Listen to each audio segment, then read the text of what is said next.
Hello friends, આપણે આજે એક નવા ટોપિકની શરૂઆત કરીએ છીએ જૈવિક અણુઓ ચેપ્ટરના. કાર્બોહાઈડ્રેટનું આપણે લાસ્ટ લેક્ચરમાં પૂર્ણાહુતિ જાહેર કરી હતી. તો આજે જોઈએ છીએ આપણે પ્રોટીન. બીજો જૈવિક અણુ જે ખૂબ જ અગત્યનો છે પ્રોટીન. પ્રોટીનની વાત કરીએ મિત્રો તો જીવંત પ્રણાલીમાં પ્રોટીન વધુ પ્રમાણમાં મળી આવે છે. તો ક્યાંથી મળી આવશે? જીવંત પ્રણાલીમાં. એના બેઝિક સ્ત્રોત સોર્સિસ કે ક્યાંથી મળી આવે છે, આહારમાં ક્યાંથી મળી આવે છે આપણને એની વાત કરીએ તો દૂધ છે, ચીજ, મગફળી, કઠોળ છે, માંસ છે, માછલી અને ઈંડા. આ એના મિત્રો મુખ્ય સ્ત્રોત રહેલા છે કે જે આ બધા જ ખોરાકના જે સ્ત્રોત છે ને એ પ્રોટીન સભર છે. પ્રોટીનનું કાર્ય શું છે આપણા શરીરમાં? તો શરીરને મજબૂતી આપે છે,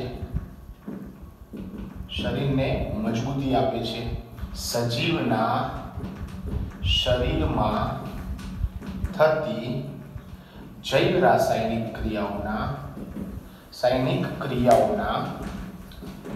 નિભાવ માટે જરૂરી છે. પ્રશ્ન થાય કે આ જૈવિક ઘટકોનું નામ પ્રોટીન કેમ પડ્યું હશે? તો ભાઈ પ્રોટીન નામ પડવા પાછળનું એક કારણ છે ગ્રીક શબ્દ પ્રોટિયોસ. આ એક ગ્રીક શબ્દ છે પ્રોટિયોસ, જેનો અર્થ થાય છે પ્રાથમિક અથવા ખૂબ જ અગત્યનું. આપણા શરીરના બંધારણના મેઇન ઘટક તરીકે કોણ છે? પ્રોટીન છે. એટલે ખૂબ જ અગત્યનું અથવા પ્રાથમિક એટલે શરૂઆતમાં જેની ખૂબ જરૂરિયાત છે એવું, એના પરથી આપણે નામ શું પાડ્યું છે પછી આનું? પ્રોટીન. કયા શબ્દ પરથી? પ્રોટિયોસ શબ્દ પરથી આપણે પ્રોટીન નામ પાડેલું છે. પ્રોટીનમાં વાત કરીએ મિત્રો, પ્રોટીનમાં CHO અને N કાર્બોહાઈડ્રેટમાં ત્રણ તત્વો હતા મિત્રો, કાર્બન, હાઇડ્રોજન અને ઓક્સિજન. આમાં એક તત્વ ઉમેરાયું છે. તો આ બધા તત્વો સામાન્ય રીતે જોવા મળે છે. આ સિવાય આની અંદર સલ્ફર, ફોસ્ફરસ જેવી અધાતુઓ તેમજ આયર્ન, કોપર, ઝિંક અને મેંગેનીઝ જેવી ધાતુઓ પણ જોવા મળે છે. તો આ એક બેઝિક વયામાં ક્યાંક પૂછાઈ જાય તો એની બાબત છે, બાકી કોઈ જરૂરિયાત નથી. હવે આપણે જોઈએ કે પ્રોટીન એકચ્યુઅલી બને છે કઈ રીતે. તો મિત્રો પ્રોટીન છે ને એ એમિનો એસિડમાંથી બનેલું છે. હમણાં જોઈએ છે આપણે, બે એમિનો એસિડ ભેગા થશે ને એટલે પેપ્ટાઇડ બનશે. પછી શું બનશે? ડાયપેપ્ટાઇડ. ડાયપેપ્ટાઇડમાંથી શું બનવાનું છે? ઓલિગોપેપ્ટાઇડ. સમજાવું છું. ઓલિગોપેપ્ટાઇડનું કન્વર્ઝન શામાં થાય? પોલીપેપ્ટાઇડમાં. અને પોલીપેપ્ટાઇડમાંથી છેલ્લે શું બનવાનું છે? પ્રોટીન. તો આ કોઈ ક્રમ છે. એટલે આપણે એવું પણ કહી શકીએ કે ભાઈ પ્રોટીન એ આલ્ફા એમિનો એસિડના, ધ્યાનથી આ બહુ મસ્ત વર્ડ છે, આલ્ફા એમિનો એસિડના પોલિમર સંયોજનો છે. પોલિમર સંયોજનો છે. તો એ જોઈએ છે આલ્ફા કઈ રીતે, બરાબર. પરંતુ બે એમિનો એસિડ ભેગા થવાના, પેપ્ટાઇડ બનવાનો, ડાયપેપ્ટાઇડ. પછી જેમ સેકેરાઇડની અંદર આપણે જોયું હતું કે આમાં કોણ આવશે? ટ્રાય, ટેટ્રા, એ બધા આવશે. પોલીપેપ્ટાઇડ. પ્રોટીનનું આણ્વીય દર કેટલું માલુમ પડે છે મિત્રો મને? તો કે જનરલી સર 20,000 થી 2 કરોડની વચ્ચે હોય છે. પરંતુ ક્યાંક પુસ્તકોમાં એવું પણ લખેલું છે જ્યારે પોલીપેપ્ટાઇડનું આણ્વીય દળ 10,000 કરતાં વધી જશે એટલે પછી એને આપણે પોલીપેપ્ટાઇડ નહીં કહીએ, પછી આપણે એને શું કહી દઈશું? પ્રોટીન તરીકે ઓળખીશું. ચલો હવે અહીં આવી ગયા આપણે.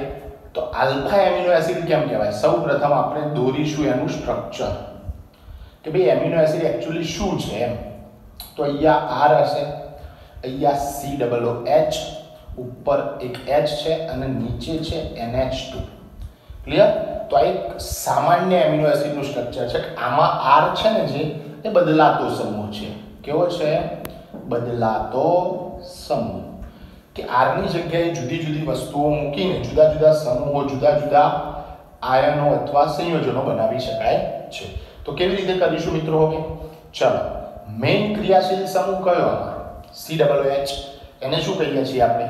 Carboxylic acid. આ સમૂહને શું કહીએ છીએ આપણે? એમાઇન અથવા એમિનો. ક્લિયર? હવે આપણે કુક્કુવાળી સિરીઝ ભણ્યા હતા UPSC નામકરણની અંદર ધોરણ 11 માં. તો એમાં મેઇન સમૂહ કોણ છે? COOH. તો એ COOH સમૂહ જે કાર્બન સાથે જોડાયેલો છે ને એ કાર્બનને મારે કયો કહેવાનો છે? આલ્ફા. તો આલ્ફા કાર્બન પર કયો સમૂહ છે? ચેક કરો તો એમિનો. માટે આખા સ્ટ્રક્ચરનું નામ શું થાય છે? આલ્ફા કાર્બન પર એમિનો સમૂહ અને સંયોજનમાં કયો છે પાછું? એસિડ. માટે આનું નામ શું થાય છે? Alpha amino acid. Clear? Okay. હવે આપણે આનું જોવાના છીએ વર્ગીકરણ. વર્ગીકરણમાં આમાં 3 બાબતો રહેલી છે મિત્રો. 3 ભાગ પાડીશું આપણે આના. જુઓ, એક છે તટસ્થ એમિનો એસિડ, બીજા છે એસિડિક એમિનો એસિડ અને ત્રીજા છે બેઝિક એમિનો એસિડ. એમિનો એસિડનું શોર્ટ ફોર્મ AA લખું છું, ધ્યાન રાખજો. ક્લિયર? હવે તમને પ્રશ્ન થાય કે સર આ નામમાં જે એસિડ છે તો શું આની pH 7 કરતા ઓછી હશે? ના મિત્રો, એવું નથી. ધારો કે તમે આની સારી રીતે જાણો છો, આના નામમાં સલ્ફ્યુરિક એસિડ છે તો આ ખરેખર એસિડ બેઝ વાળો એસિડ છે, પરંતુ એમિનો એસિડના નામમાં એસિડ છે મતલબ આ ખાલી નામ પૂરતું છે. આ એસિડ શબ્દ એવું ક્યારેય નથી સૂચવતો કે પાણીમાં H+ મુક્ત કરશે, એની pH 7 કરતા ઓછી હશે, એવું ક્યારેય પણ સૂચવતો નથી. એટલે કે acid is just name only. એટલું ધ્યાન રાખીશું. ચલો હવે વાત કરીએ તટસ્થ. તો જુઓ, આ છે ને એ બેઝિક સમૂહ છે. આનો ગુણધર્મ કયો? કેમ? એમોનિયા કેવું સંયોજન છે મિત્રો? બેઝ. તો આ જે ભાગ છે ને કેવો થયો? બેઝ. આ તો ઓલરેડી એસિડ છે જ. તો એસિડ અને બેઝ ભેગા થઈને શું થઈ ગયું? ન્યુટ્રલ. ક્લિયર? હવે શું બચ્યું એમિનો એસિડના સ્ટ્રક્ચરમાં? H. H કેવો છે? એ પોતે ન્યુટ્રલ છે. તો હવે શું બચ્યું? R. એનો મીનિંગ એવો થાય કે જેવો R હશે ને એવો જ આખો એમિનો એસિડ હશે. એટલે શું કે R જો સાહેબ તટસ્થ હશે ને તો આખો એમિનો એસિડ તટસ્થ કહેવાશે. જો R એસિડિક હશે તો આખો એમિનો એસિડ એસિડિક હશે. જો અમે કીધું એમિનો એસિડ નામ છે એ એસિડિક હશે એવું પાછળ હું બોલ્યો. અને જો R તરીકે જોડાનાર સમૂહ બેઝિક હશે તો આખો એમિનો એસિડ બેઝિક હશે. તો એ લખતો નથી, સીધા એક્ઝામ્પલ આપું છું. તટસ્થના ઉદાહરણ આપણે યાદ રાખીશું દરેકના બે. ગ્લાયસિન અને એલેનાઇન. આ 2 એમિનો એસિડ કોના ઉદાહરણ છે મિત્રો? તટસ્થ એમિનો એસિડના. એસિડિકમાં આપણે યાદ રાખીશું એસ્પાર્ટિક એસિડ અને બીજો છે ગ્લુટામિક એસિડ. એસ્પાર્ટિક એસિડ અને ગ્લુટામિક એસિડ. અને બેઝિકમાં આપણે યાદ રાખીશું લાઇસિન અને આર્જિનિન. લાઇસિન અને આર્જિનિન. ટોટલ મિત્રો 20 થી 21 જુદા જુદા આપણને એમિનો એસિડ જોવા મળે છે, જેની અંદર બીજી રીતે વર્ગીકરણ કરવું હોય, એક વર્ગીકરણ તો આપણે ભણી ગયા, બીજું વર્ગીકરણ કરવું હોય તો આ 2 રીતે કરી શકાય છે. એક છે આવશ્યક અને બીજું છે બિન આવશ્યક. શબ્દ પરથી જ ખ્યાલ આવતો હશે. આવશ્યક એટલે ખૂબ જ અગત્યનું, પ્રાઇમરી, જરૂરિયાત વાળું. એનો મીનિંગ એવો થાય કે શરીરમાં બનતા નથી, જે આપણા મનુષ્યના શરીરમાં, પ્રાણીઓના શરીરમાં બનતા ના હોય પણ આપણા શરીરના વૃદ્ધિ અને વિકાસ માટે જરૂરી હોય, એને બહારથી આહારમાંથી લેવા પડે છે. આપણે આહારમાંથી મેળવવા પડે છે. આવા એમિનો એસિડને હું કયા કહીશ? આવશ્યક એમિનો એસિડ. અને જે શરીરમાં જ ઉત્પન્ન થાય છે, શરીરમાં જ ઉત્પન્ન થાય છે, આ એમિનો એસિડ બહારથી મેળવવાની કોઈ જરૂરિયાત નથી. એને હું કયા કહીશ? બિન આવશ્યક એમિનો એસિડ.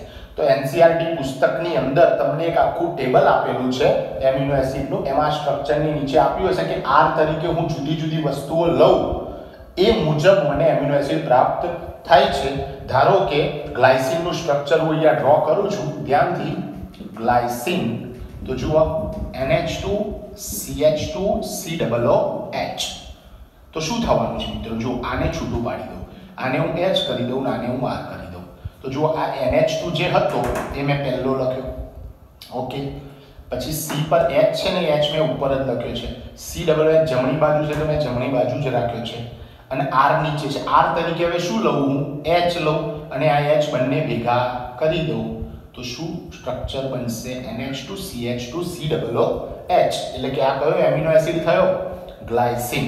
આ જ રીતે આપણે વાત કરીએ મિત્રો એલેનાઇનની, તો એલેનાઇનની અંદર શું થશે? NH2CH આટલું તો હતું જ હતું, પરંતુ R તરીકે નીચે મેં કયો સમૂહ જોડી દીધો? CH3.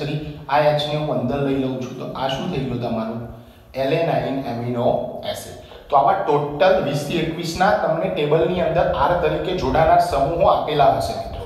હવે એ આપેલા છે ને, તો એમાં આવશ્યક એમિનો એસિડ હશે ને એના પર સ્ટાર કરેલો છે. ક્લિયર? તો નીચેનામાંથી કયો બિનઆવશ્યક છે, કયો આવશ્યક છે, કયો આવશ્યક નથી એવું પૂછાય તો તમે સરળતાથી આ સ્ટાર વાળા એમિનો એસિડને અલગ તારવી લેવાના અને યાદ રાખી લેવાના છે. ગ્લાયસિન માટે સૌથી મોસ્ટ આઈએમપી વસ્તુ શું છે? તો હું તમને જણાવી દઉં કે ગ્લાયસિન માટે સૌથી અગત્યની બાબત એ છે કે ગ્લાયસિનમાં કિરાલ કાર્બન હાજર નથી. કિરાલ કાર્બન હાજર ન હોવાના કારણે કિરાલિટી દર્શાવતો નથી. આવું કિરાલિટી જે ના દર્શાવે એ પ્રકાશ ક્રિયાશીલ હોતો નથી. માટે એકમાત્ર એવો એમિનો એસિડ કે જે પ્રકાશ ક્રિયાશીલ નથી. ક્લિયર? તો એ ગ્લાયસિન છે. ચલો હજુ વાત કરીએ ગ્લાયસિનની ડિટેલમાં. ગ્લાયસિન નામ ક્યાંથી પડ્યું મિત્રો? તો ગ્રીક ભાષાની અંદર ગ્લાયકોસ એટલે કે મીઠું, ગળ્યું, સ્વાદે આવો અર્થ થાય છે. ક્લિયર? ગ્લાયકોસ એટલે સ્વાદે ગળ્યું એવો મીનિંગ થતો હોય છે, અને આ એમિનો એસિડનો સ્વાદ કંઈક ગળ પણ ધરાવતો હશે, માટે આનું નામ આપણે શું પાડ્યું છે? ગ્લાયસિન. એ જ પ્રમાણે એક બીજો એમિનો એસિડ છે ટાયરોસિન. હવે મિત્રો ટાયરોસ એટલે ગ્રીક ભાષામાં ચીજ થાય છે, અને ચીજમાંથી મેળવવામાં આવ્યો હશે આ એમિનો એસિડ, માટે એનું નામ શું પાડ્યું છે આપણે? ટાયરોસિન. હવે બીજી એક વાત કરી દઉં મિત્રો કે આ તો તમને ખ્યાલ જ છે CHON તત્વો છે, અને સલ્ફર અને ફોસ્ફરસ ક્યાંથી જોડાયા R તરીકે? તો મિત્રો બે એમિનો એસિડ એવા છે કે જે સલ્ફર યુક્ત છે. આપણે બાયોલોજીમાં આવતું હોય છે, આ મને યાદ છે તો કહી દઉં છું, મિથિયોનિન અને સિસ્ટીન. આ બે એમિનો એસિડ એવા છે કે જેની અંદર સલ્ફર રહેલો છે, માટે એમિનો એસિડમાંથી જ પ્રોટીન બનવાનું છે, માટે આપણે એવું કીધું ભાઈ આ બે ધાતુઓ પણ અંદર રહેલી જોવા મળે છે. આ સિવાય એકાદ બીજી વાત કરી લઈએ કે મોટે ભાગે બધા જ એમિનો એસિડમાં NH2 જોવા મળે છે, અને NH2 હોય ને એ પ્રાથમિક સમૂહ કહેવાય, કેમ કે આ બાજુ એક જ બાજુ જોડાયેલો હોય.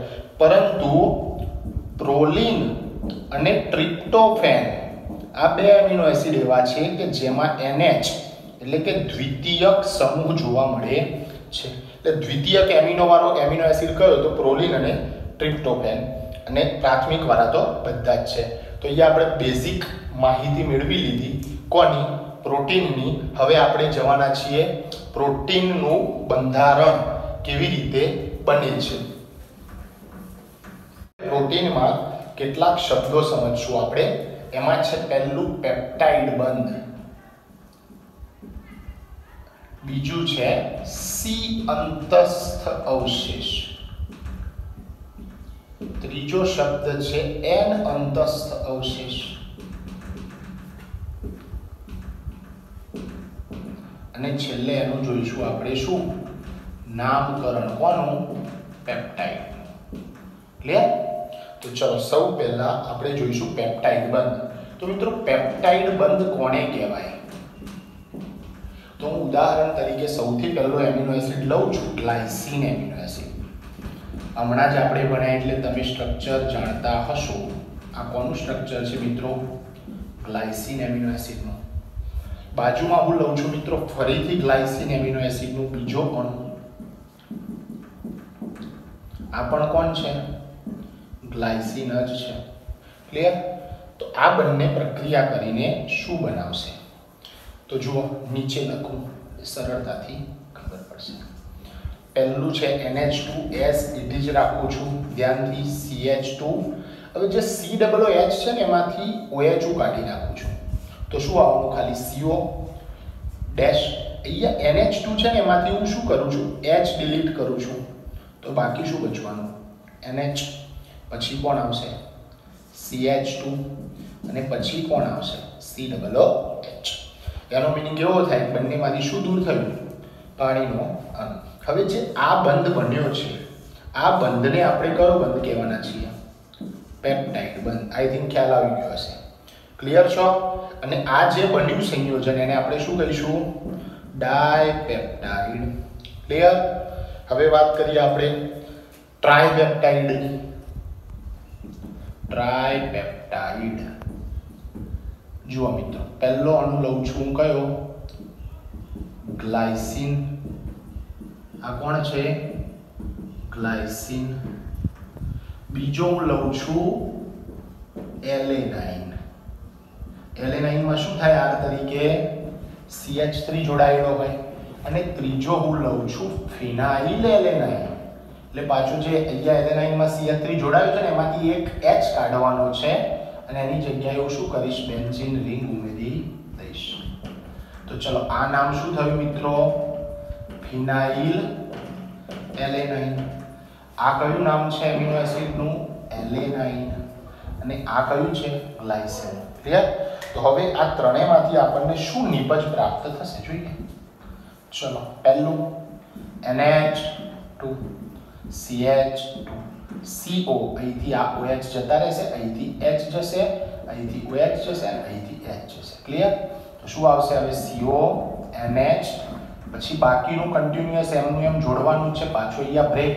CO NH CH CH2 અહીંયા આવી જશે બેન્ઝીન રિંગ અને છેલ્લે આવી જશે તમારે COOH ક્લિયર મિત્રો તો આ બન્યું છે સંયોજન એને હું શું કહીશ ટ્રાયપેપ્ટાઇડ કેમ કે ત્રણ એમિનો એસિડ થી બનેલું છે એટલા માટે ઓકે હવે વાત કરીએ આપણે કોની પેપ્ટાઇડના નામકરણ તો એકદમ મસ્ત રીતે જુઓ આમાં પહેલો કોણ હતો ગ્લાયસિન તો આ જે બન્યો પેપ્ટાઇડ એનું નામ આ રીતે થાય ગ્લાયસાઇલ પછી કોણ છે એલેનાઇન તો આપણે લખવાના છે એલેનાઇલ અને પછી શું લખવાના છે ફિનાઇલ એલેનાઇન એલેનાઇન ધ્યાનથી ક્લિયર એનો મીનિંગ એવો થયો કે ગમે તેટલા 50 એમિનો એસિડ જોડાયેલા હોય તો પણ બધા જ પહેલેથી લઈને છેલ્લા સુધી બધા જ એમિનો એસિડની પાછળ આપણે શું લગાવ્યું છે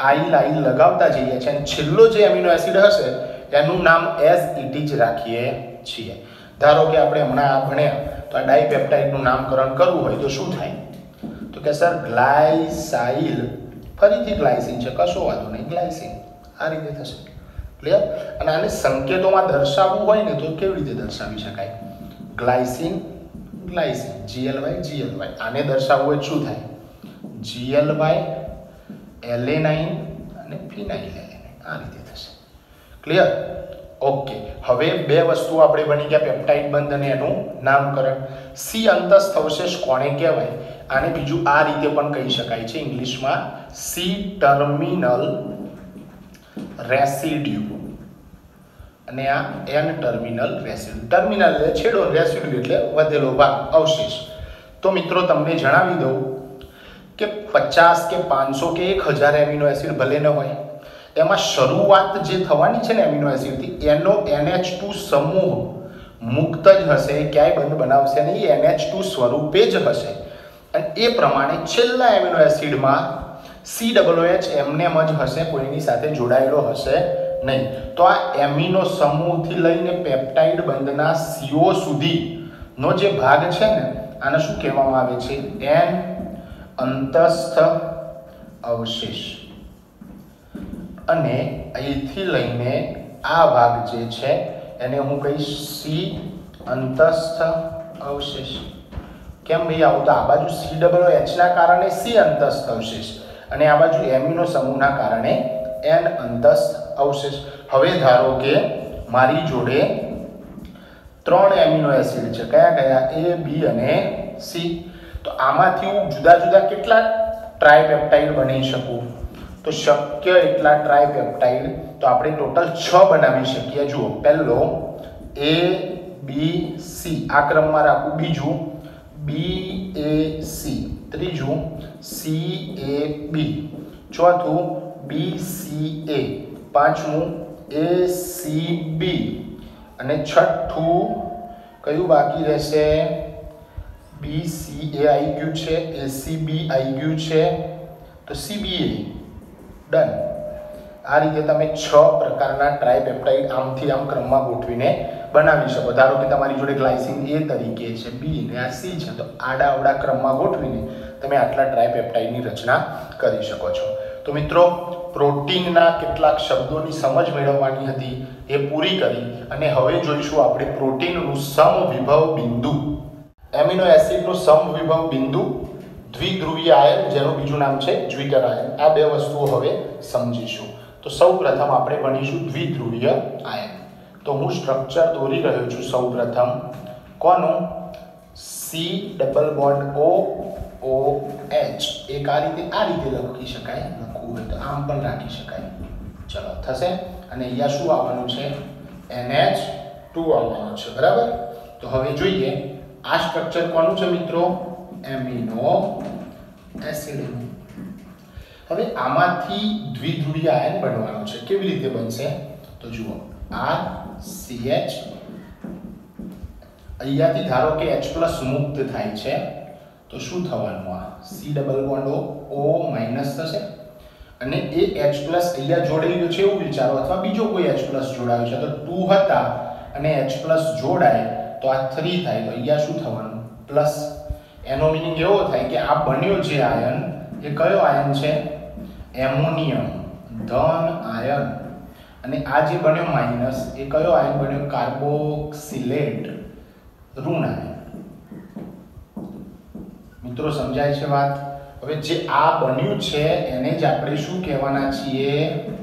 જ્વિટર આયન. એટલે કે એક જ આયનની અંદર ધન અને ઋણ બંને વીજભાર ધરાવતું હોય એવા આયનને આપણે દ્વિધ્રુવીય આયન અથવા જ્વિટર આયન કહી શકીએ. તો આટલી સમજ 2 માર્ક્સમાં પૂછાય તો તમે જ્વિટર આયનમાં આપી શકો. હવે આપણે જઈએ છીએ કોના તરફ? એમિનો એસિડનું સમવિભવ બિંદુ. સમવિભવ બિંદુનો ઇંગ્લિશ મતલબ છે આઇસોઇલેક્ટ્રિક પોઈન્ટ.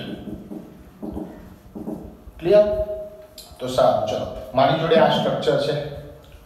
હવે શું કરું છું? અને એક આ બાજુ ક્રિયા કરાવું છું.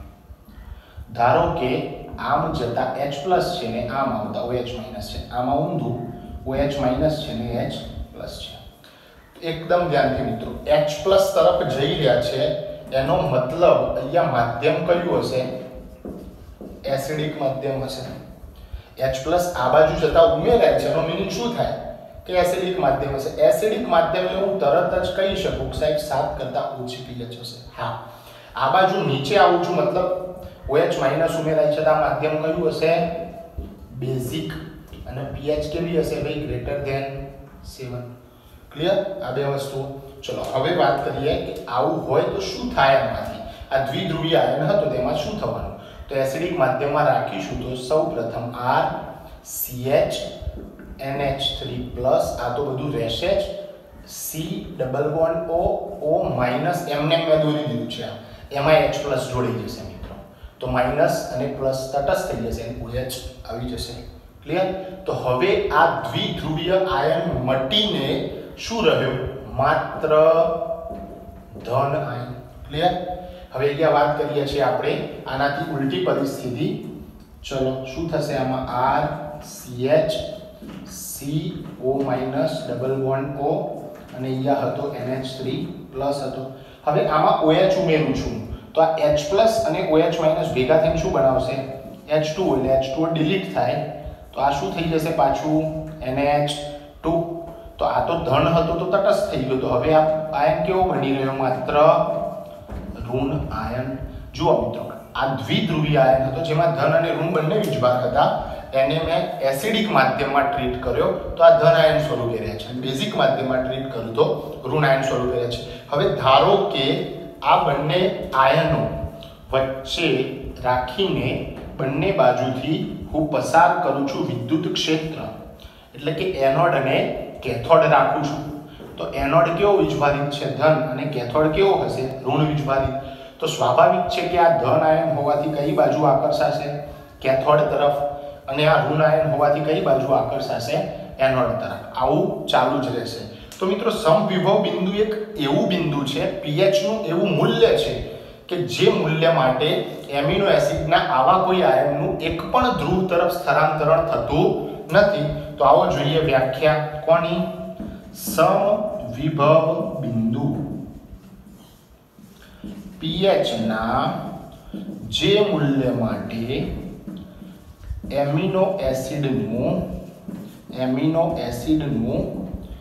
એક પણ ધ્રુવ તરફ, એક પણ વિદ્યુત ધ્રુવ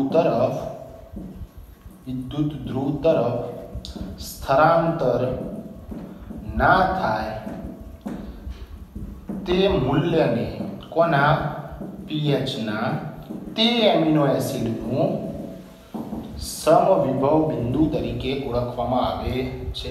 ફરીથી એકવાર pH નું એવું મૂલ્ય મિત્રો કે જે મૂલ્ય માટે એમિનો એસિડ આવું કોઈ વિદ્યુત ક્ષેત્ર હોય તો એક પણ બાજુ ના આકર્ષાય ને એમને એમ પડી રહે. ખબર પડે છે આ દ્વિધ્રુવીય છે તો એનોડ કેથોડ મૂકીશ ને તો એક પણ બાજુ આકર્ષાવાનો નથી. ક્લિયર? મોટે ભાગે તમામ એમિનો એસિડના સમવિભવ બિંદુ 5.5 થી 6.3 ની વચ્ચે માલુમ પડે છે. તો આ એક મૂલ્ય વેલ્યુ છે ને OMR છે. શું જુઓ મિત્રો, તો આપણે શું ભણ્યા? એમિનો એસિડનું સમવિભવ બિંદુ. આ નવા સિલેબસમાં એટલું ડિટેલમાં આપ્યું નથી, તેમ છતાં આપણે કવર કરી લીધું છે. અને જ્વિટર આયન. હવે એક વસ્તુ નાની બાબત બાકી રહી છે કે એમિનો એસિડના